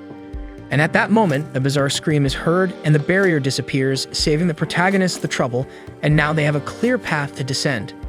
But before continuing the walk, Danura feels a monster with a blade passing through her body until Theodisia opens a door just below and finds several bodies in separate tanks.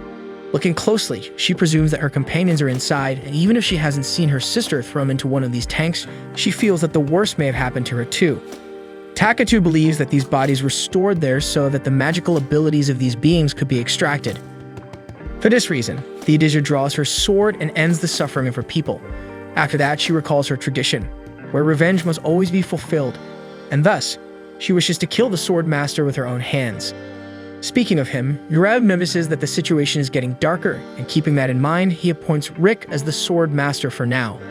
The boy looks back as if he didn't understand, and the old man explains that this is the best choice at the moment because if Uraib dies, Rick will automatically become the Sword Master. Then, using the power stored in the tower, the young man will be able to fight. After that, Lionel kneels and asks for forgiveness for increasing this problem, and Uraib responds coldly that he never expected anything from that boy from the beginning. Swallowing the harsh words, Lionel remembers that if he dies, he will return to the last save point, so he tries to have a friendly chat with the goddess who always granted the apology stones to him. He innocently questions why she is talking to the enemy, and she wonders if she should tell the boy or not. Soon, she remembers that she has always had a good relationship with Lionel, and that's why she couldn't let him die curious, especially without knowing why. During this idle conversation, Rick realizes that his friend is trying to buy some time for them. So Vanahata reveals that her beloved Albert Garma left and never returned, while Uraib informs that it's the feared and hated god of darkness, whose name no one dares to utter.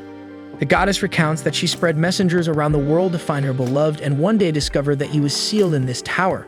But that's not even the worst part, as no matter what she sends, She could never defeat the Sword Master, so she thought about sending someone extremely unlucky like Lionel to force the return of her lost love.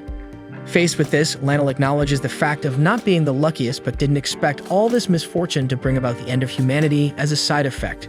Meanwhile, Lute warns the goddess that the barrier is almost disappearing and questions whether they should wait until it happens. So Vanahado pulls out a mirror to see what the next step should be and discovers that the creator of the tower, Iglesia, curiously kicked the bucket, and if he were still alive, he could fix the barrier instantly. Besides him, the goddess assassin, Lord Masaki Kazuno, also bit the dust, and she would be in deep trouble if he were around. In light of this news, Vanahado says that Lionel could be nicknamed the Walking Apocalypse after all this. Therefore, Lionel says he'll end his life to stop this cycle of misfortune, but the goddess warns that even if he does, he'll go straight to the afterlife because she undid the resurrection magic at a safe point. And since he's going to die anyway, Vanahado invites Lionel to wait for the return of her beloved Albagarma. Soon she pulls the core of the barrier and warns that if she breaks it, the barrier will disappear. Then she breaks this long-standing seal that separates her from her beloved, causing the fall of Albagarma, which upon separating from the Divine King, falls directly into a river below, leaving the king confused, thinking his enemy was still alive. At this moment, Denora comments that he thought Takatu was joking when he said earlier that he killed the god of darkness in the reflection, so the young man apologizes. Shortly after, Theodisia takes advantage of the distraction to cut Urab, and the blade monster that Denora thought he sensed on the stairs pierces Vanahado's body. However, Lute heals the master's wound and she rises exuding hatred, while Organ tries to rescue the god of darkness. As he craves human sacrifices, Organ sends his demonic army to collect the soul of every human present. Faced with the attack, the Divine King protects the group near her with a magical barrier, and Takatu asks the two companions to come closer to him and eliminates Organ along with all the demons. Denora questions why he asked them to stay so close, and he argues that this way it's easier to protect both. As for the goddess, Theodisia asks if it wouldn't be better to finish her off too, but Takatu thinks there's no reason for that since she wasn't hostile to him. Amidst this madness, Oi Hayanos arrives with her new servant, Hanakawa, and tries to reassure the guy, stating that they won't die because of this explosive magic rain, as main characters are always protected by the plot to fulfill their role in the story. Upon reaching the group in the tower, she asks Rick if he knows Yogiri Takatu, but the warrior says it's not a good time for that. Oi agrees, and analyzing the guy, she discovers that he has just become the sword master, and Rick remembers that Urabe had mentioned something like that. Then she explains that all he has to do is pierce Vanahado with the Or's sword to resolve the situation, and Rick doesn't understand how this strange girl knows all of this. However, it's not the time to think too much, so he advances against the goddess and impales her with his magical weapon. Next, Oi looks for Takatu again, and Hanakawa can't stop crying because he's sure the guy will erase him as soon as he has the chance. Still, the dust settles and the protagonist appears with the two girls, so Oi tries to analyze him with her eye, but some glitch in the system prevents that from happening. Soon, she needles in distress and notes that Yogiri Takatu is the final destination of all destinies in the form of a man. For this reason, she questions alone how Cheyenne had the courage to summon such a being to that place. Denora notices the arrival of the two guys and asks what Hanakawa is doing there, and the healer quickly puts the blame on Aoi, who is vomiting lunch on the floor. Takatu comments that maybe she's sick, and Oi herself says she'll be okay after a rest, apologizing for a reason Takatu doesn't understand. She explains that she came to return this guy back to them since they were classmates. As the group responds that they don't want Hanakawa back, she says she'll get rid of him right there, kicking him out shortly afterward. While Hanakawa confesses that he's developing a special taste for girls who humiliate him, Takatu asks how he managed to escape from the forest with a collar, and he confesses that he didn't mention that the collar's effect doesn't last forever. At dawn, Rick asks why Theodisia killed the sword master, and she fearlessly replies that she only avenged her people. As Rick is now the master and fearing that the half-demon might attack him too, tensions rise again, but Takatu calms both of them, saying he'll help resolve this deadlock by taking them both underground. Rick innocently asks what Yogiri could do in this situation as he has no abilities, and the Divine King tells the boy to watch how he speaks because Takatu was the one who defeated the god of darkness and his army. Faced with this, the sword master asks who he really is, and Takatu answers that he's an ordinary high school student who was summoned by a sage to this strange world. No one takes the boy too seriously, but soon everyone decides to go to the royal capital, each for their own reason, and Theodisia reveals she will look for her sister Euphemia there. Takatu recalls hearing that name somewhere, and the half-demon asks for information about it. As for the Divine King, she will return to the sanctuary in the royal capital since 1,000 years have passed, and her lineage may have been extinct, while Rick will return to his home in the same city and offers to go with Denura and Takatu, but the two choose to travel alone. Soon after, we return to one of the students who didn't pick up the battle song, Ayaka Shinozaki. Alongside her classmate, Yuichiro Kiryu, both were killed by the dragon in the first episode. A mysterious artificial intelligence reveals to her that she is an android, a personality unit. But beyond that, she hears in her head this artificial intelligence is saying various things at the same time, apparently to other people as well. Finally, the AI asks if she wants to remain in this imitation human form or if she prefers to rid herself of restrictions and take the next step. Angry for being used as bait, Ayaka reveals that she doesn't want to die in this way. So the system removes her limitations and enables her as a battle unit, informing her that she needs to retrieve a large amount of materials and the dragon's mass would be enough to facilitate the android's recovery. Thus, Ayaka tears off a piece of the monster and devours it. Meanwhile, Asaka is ranting because they didn't even provide a cook for her in her Alpha Omega investigation work while finishing her burnt rice.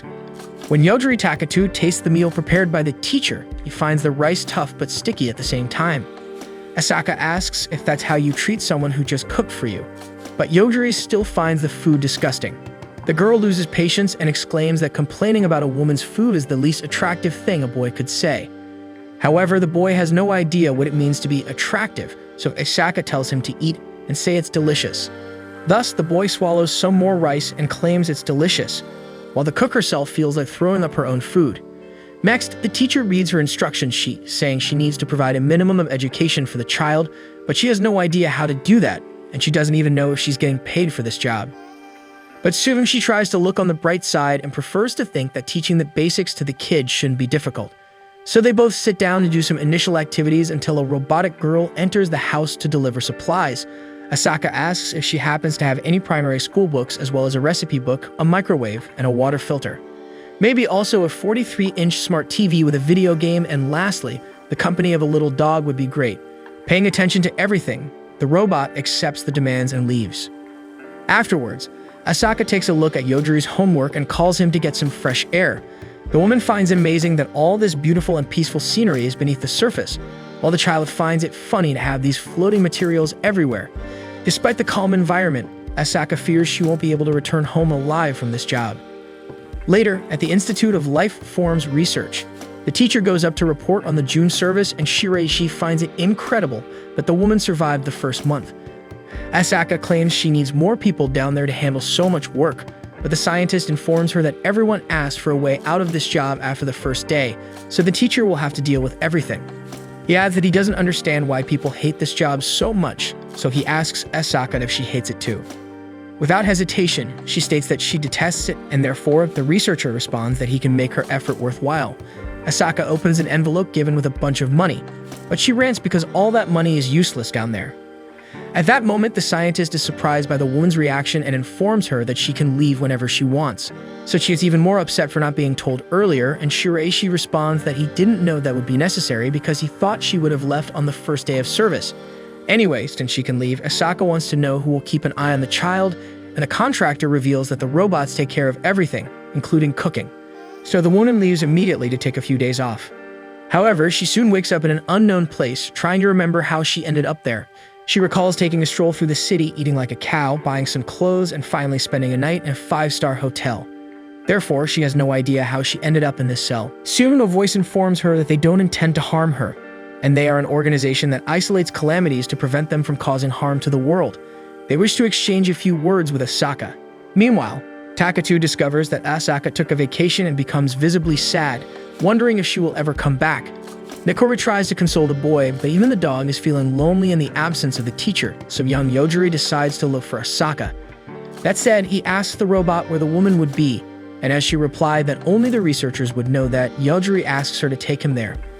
The robotic girl brings the boy to an invisible door that would lead outside, but it can't be opened from the inside as it is managed by the control room. Therefore, Takatu asks the authorities to open the door because he wants to get out.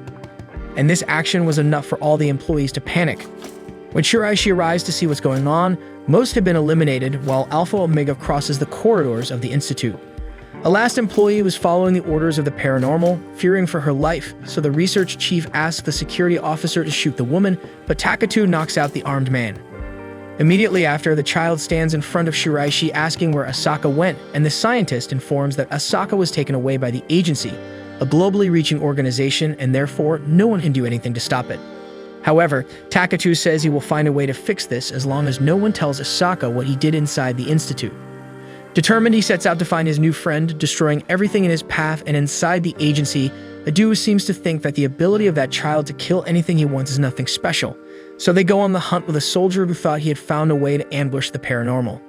Nevertheless, the three are also eliminated without ceremony while Asaka is languishing in her cell and wondering why she didn't get a normal job like everyone else. Still, she worries about Yogiri and wonders how he is at that moment as a loud noise outside catches the teacher's attention. At this moment, the door swings open and a woman takes Asaka hostage as Takatu arrives to rescue his friend. The armed woman orders the boy not to move a muscle, threatening to blow Asaka's brains out, but the paranormal takes the aggressor's life before anything else happens. Afterward, he embraces Asaka and beckons her to leave with him. She witnesses the entire horror scene from the exterior of her cell, and the boy thinks it might change her mind about leaving with him, but Asaka squeezes Takatu's hand tightly and smiles at him.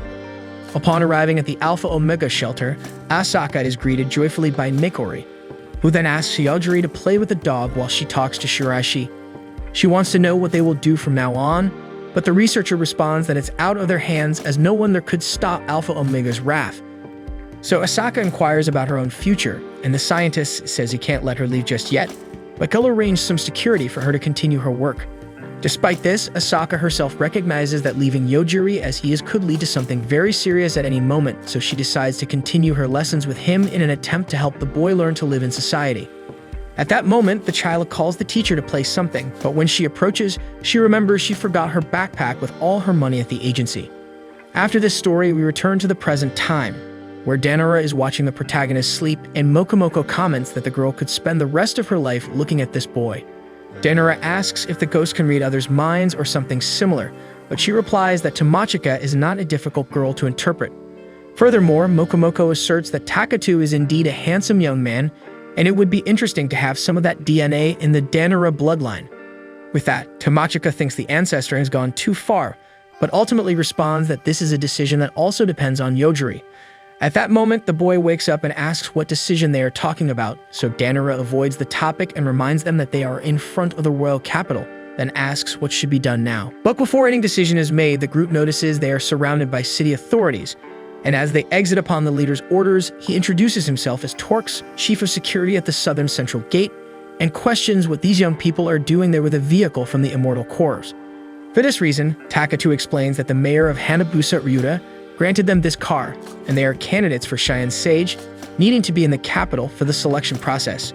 Therefore, Torx analyzes Takatu's gift to see if they are indeed Sage candidates, but even with the positive result of the paranormal talent, the chief of security states that this kind of forgery is too easy to do. Danora loses patience with the crude method of assessing a candidate, but at that moment, Takatu shows an artifact that makes all the officials kneel. And when the girl asks what that thing is, the protagonist explains that Rick instructed to show it if there were any problems in the royal capital, then passes one of those to Danora.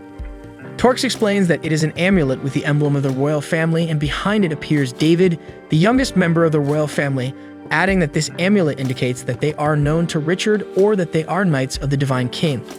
To prove they are knights, they need to show the sacred sword they received from the sword master, but the duo doesn't even remember any weapon of that kind. Therefore, David wants them to prove they are royal knights in a duel against him, because warriors of this level would never lose to someone who has no skill handling a weapon. With that said, Takatu and Danora discuss what to do, and it's decided that the girl would go on to the battle, and Yogiri would intervene if things got ugly.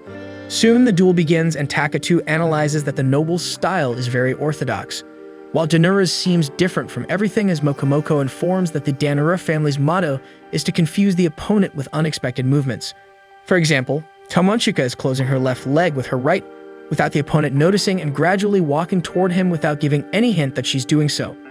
At the same time, she's swinging the blade to make the rival lose the sense of distance between them. Next, Danora throws the dagger up, runs behind the confused noble, and kicks him in the groin from behind, winning the battle. But if that wasn't enough, the girl claims she can go ahead and take David's life to seal her victory. However, the little effort was enough, and Mokomoko celebrates with the certainty that Danora's fighting technique is like magic compared to the primitive methods of the Ice Kais. With the victory, the protagonists head to the capital, but Takatu is stopped by a magical barrier. David explains that they were built a long time ago by the High Mage Glacier, and that they can withstand any attack. Then the noble guides the duo through the city, where there were several explorers who came to face the underworld, from where the offspring of the god of darkness are trying to escape, and this made Danura realize that Albagarma was not the only evil god there. After that, David is dismissed from his guiding duties, while Takatu and Danura need to come up with an excuse for how they managed to escape the bus. But first, they have to decide whether they will forgive their classmates or not as soon as they find them. Soon, they meet with the king of Mani, the royal capital, and he announces that all sage candidates must participate in a second mission. But before he can explain further, one of the candidates named Shinya Ushio stands up against the sovereign, asking if they are servants to follow so many orders. Because of this audacity, the king cuts the candidate's fingers, who realizes that the time-freezing technique of Master Eroge is not invincible. Then the king sits back down and concludes by saying that in order to become sages, everyone will have to achieve great feats. In the sequence, we see a scene where wise Cheyenne approaches Aoi, but the girl is inconsolable because the wise summoned Takatu to this world, which means it's the end of everything and she didn't ask to be involved in this. After all, that's not a human, not even a living being. So Aoi's sword informs Cheyenne that her user has been like this for a long time, and information obtained through candidate Hanakawa indicates that this Takatu guy can eliminate his targets just by thinking about doing so. And speaking of the healer, he's throwing a tantrum in front of Lute, saying that Yogiri Takatu can finish off anyone in the blink of an eye. Because of this, Lute prefers to prioritize ending Takatu, and to ensure that it works out, he plans to ask for help from someone stronger than his master, and through the seal key, he can summon the sister of the dark god. Her behavior was so chaotic that Albagarma himself decided to seal her. With Lute having a creature of this level by his side, Hanakawa assumes that he won't be useful in this battle, so he tries to take his team off the field. But the descendant of the dark god reminds him that he doesn't know this enemy well, and the healer would be useful for that reason. Returning to the candidate's trial, the king of Mani informs that crossing the underworld and defeating the dark god will be an invaluable feat in the eyes of the sages, and reveals to Ushio that the royal family has the power to weaken the gift, and that the boy's fingers must reconnect when he distances himself from the king. After that, Takatu asks what should be done now, and Danura draws the attention of the whole group, who are impressed by the return of the two classmates. In the meantime, the Divine King returns to the royal capital and comments on how this city has never been as big as it is now. Once there, Archbishop Hullers receives the king as his highness, leader of the Axis Church, then takes his leader to his quarters and learns that the dark god of the canyon has been defeated. Soon he asks about the seal key, and as soon as the Divine King responds that he doesn't know what it is, the Archbishop uses the key to control him. Returning to the protagonists, they finally reunite with Suburi Yazaki, who says he doesn't regret leaving them behind as it was the right decision to make. Takatu replies that he really doesn't care, while Danura makes it clear that she was annoyed, but complaining won't change anything. Still, she asks the student leader if it would have been better for them not to have returned, and when Yazaki starts to stutter, a girl from the idol class named Sora Akino joins the conversation and says that it's important to have good allies in these difficult times. Yazaki disagrees because he doesn't know if he can trust the duo, and Akino agrees from his perspective, because if he were abandoned, he would surely seek revenge. Faced with the morality of that girl with Yazaki, Takatu and Danura notice that she's the one who truly holds sway there. Shortly after, Takatu is introduced to two more classmates, one of whom is Yugo Azumida, a blue-haired boy from the cook class, capable of preparing delicious recipes. The other is Yukamasa Aihara from the reader class, who can read any language. They both introduced themselves as the classic failures of the class and thought Takatu was 1-2 because his class is Insect Hunter, which causes instant death to all insects. Then Seiichi Fukai from the Death God class, who can instantly eliminate any target, appears in the room and asks to speak with Takatu. Meanwhile, Danura is getting to know Shinya Ushio's class, the candidate who lost his fingers to the king, who was a master of eroges just like Keiichi Munakata. Mitsuo Yatate is from the Eroge Maniac class. The three together are known as the Three Eroge Nobles, and their abilities reflect their personalities. Ushio can stop time, while Munakata has X-ray vision and Yatate has tentacles. At this point, Ryuko Minomiya tells Danura that she needs to talk about Takatu, who Fukai was calling Lord Okakushi. Since Fukai is a death god, he doesn't need to leave everything in Takatu's hands again, a soul taker. He was instructed to observe Takatu, but never allowed to look directly into his eyes, so he hears out one of his eyes responsible for detecting the supernatural. However, Fukai lost this power as soon as he arrived there and believes that Takatu hasn't unleashed all this power since he arrived in this world. After that, he leaves and the other boys comment on how strange that kid is. Soon after, the samurai Ninomiya manages to reunite with Takatu and apologizes to him, while she orders Carol, the American ninja, to do the same, since the first gate was opened, and that means no matter where they are, he can end both of them instantly. Takatu says he wouldn't do that, but the way the girl expressed it was a bit annoying. Then he asks why everyone there seems to know him, and Carol replies that she's part of the agency, while Ryuko is from the Institute and Fukai belongs to the cult, and the three were sent to keep an eye on Takatu. Thus, he understands why he always felt watched and asks for explanations for what's happening there. Elsewhere, Euphemia is alone, reflecting on where her older sister Theo might be, until one of Lane's memories emerges and attacks the girl, claiming that Euphemia is the last part she needs to become the heir of the original blood. Back to Denura, she and Takatu discover that the group leader, Sora Akino, is an idol who possesses the ability of the vow, where she prevents the target from using their gift, and if the person breaks that vow, they will depart from this world immediately. So Takatu explains that he's there to meet Wise Cyan, because she might know something about how to get back home. But apparently, the only way to get her attention is by achieving something great, as the King of Mani said. Therefore, Takatu believes that Asuka and Carol are on his side, and the two fully agree. Later, the girls from the group are gathered in the underworld, discussing the outfits that the team's seamstress, Runa Harufuji, made for them. Akina was wearing an outfit that looks nothing like something from the parallel world, but provides good defense, while Carol is in a not-so-subtle ninja tunic for her profession. Asuka is embarrassed about her kimono, and Yuo Tani, the cheerleader class, is dressed appropriately. Finally, Denura is wearing armor from the self-centered blacksmith, a class with the ability to create weapons and protective equipment for personal use. Following that, the team's guide, Rick, appears, now the sword master. On the men's side, the guide is David, a member of the royal family because his family had the ability to seal things, suppressing low-level demons. Consultant Haruto Otori comments that it will be important to measure everyone's abilities, so he suggests that David try to suppress the group's power. The guide agrees and prepares to send everyone near the demons. Meanwhile, Rick realizes that he doesn't even need to be there to help because the girls are handling everything on their own, and Denura is surprised to discover that he is also a prince of the Mani Kingdom. To test his strength, Denura engages in a duel against some creatures, and with Mokomoko's help, they work together to easily defeat their enemies, leaving the entire group stunned. Takatu is avoiding drawing too much attention with his insta-death ability. As he has a barrier that eliminates any target that tries to kill him, he points his sword at the gorilla and waits for it to impale itself on the blade because it will be dead upon crossing the barrier. Everyone is impressed with Yogiri's ease in dealing with opponents, and David asks how he can avoid monster attacks so easily, moving like an amateur.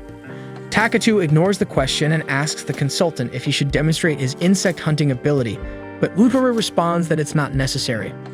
During this mission, Lute and Hanakawa are in the middle of the capital, and the descendant of the Dark God is disguised as a woman to avoid recognition. The healer can't tolerate the boy in a wig because if he really wanted to pass as a woman, he would have to reset his entire personality to play the role properly. Lute comments on the city being full and asks if there's a festival or something similar, and Hanako responds that the boy looks like a country bumpkin in the big city by asking such a thing. Lute points out that the healer has been too relaxed since finding out he wouldn't be killed, and reveals that the Dark God's younger sister is somewhere nearby underground. As he doesn't know where the entrance to the underworld is, he needs to gather information first, and Hanako believes the tavern is the right place for that. As for Euphemia, she reflects on being an origin blood until a frightened horse appears in front of her, and the girl orders it to stop. Right behind, a child runs desperately after the animal until she sees it tamed by the woman in front of her. The little girl apologizes for not being able to control her horse, but as soon as she realizes who the child is, Euphemia bows and introduces herself. Since the girl has no name to provide, she decides to call herself Risley. Lute arrives at the tavern and asks the waitress if there's a festival in the city. She says that the Sage's candidates have already reached the 5th level of the underworld a few days after starting their conquest, so everyone is celebrating. After the woman leaves, Hanako observes the 3 nobles of Eroge and warns that it wouldn't be good to be seen by them. Then Lute uses a recognition blocker not to be noticed, and the healer thinks it's a good opportunity to approach the 3 without being seen. Speaking of the devil, Lucio is ranting about Takatu's arrival, who simply appeared out of nowhere, took all the beautiful girls, and left. Because of this, Munakata envies that Guy, and Yetate believes they deserve much more recognition for doing much more than him. At that moment, a girl approaches asking if everyone there is a Sage's candidate, and the boys think they're finally getting the attention of the girls, but soon find out it's Ayaka Shinakaze, the girl everyone left behind on the bus. She starts hitting Ushio, and his friends try to stop her, but without success. With one punch after another, Ayaka blows Ushio's head, warns that she'll get each of them every day, and tells them to inform the entire class. Analyzing the situation, Hanakawa imagines that the girl must be possessed for being left behind, and that means he is definitely a target too. Next, Cyan the Sage nullifies Lute's recognition magic and reaches Hanakawa. The boy tries to escape, saying he needs to gather information on how to get to the underworld, so Cyan decides to tell him everything. Lute tells the boy to calm down because nothing good will come from opposing that person, and Cyan wishes to ask questions about Takatu in exchange for the information she will provide. Even though she thinks it's safer to eliminate the boy to avoid more problems, she believes she could use him in some way. Lute warns that he will take care of Takatu, but Cyan taunts the boy, asking if a mere subordinate of the Dark God can handle it. Then she tells Hanakawa that no one needs him anymore and summons a heat ray toward him, but the spell turns into whipped cream. The healer asks the sage to explain about the underworld before getting rid of him, so she reveals that you can see entrances everywhere, and it's even possible to buy a ticket at the tavern. Hanakawa is frustrated for not realizing it was so easy, and then asks Cyan if she's not going to end him now. In turn, she believes she doesn't need to do that since his goal is to enter the underworld. In the meantime, Danura informs Takatu that they reached the edge of the 5th level of the underworld, so they should start the 6th tomorrow. Takatu emphasizes that there's a dark god on the 7th level, but that everything should be fine as long as Cyan is present. Regarding the death of those guys from Eroge, he learns that Shinozaki finished off Ushio and will take care of the rest of the group, surprising Takatu and Danura since they saw that girl dead in front of them. Meanwhile, Cyan is informed that the candidates are near the 6th level of the underworld. In response, she thinks it's too easy for them, so she intends to make things more difficult, but Yuichi reminds her that defeating the Dark God is not a simple task. As for Takatu, the leader doesn't know what to do yet. At the same time, Utori uses his problem-solving ability to find that place and asks the stage to extend the mission deadline. With that, Cyan says she can grant that wish as long as the consultant gets rid of Takatu. Next week, we'll have more of this anime as soon as the new episode is released, so go ahead and subscribe to the channel. And don't forget to hit the like button below to support this video. See you guys.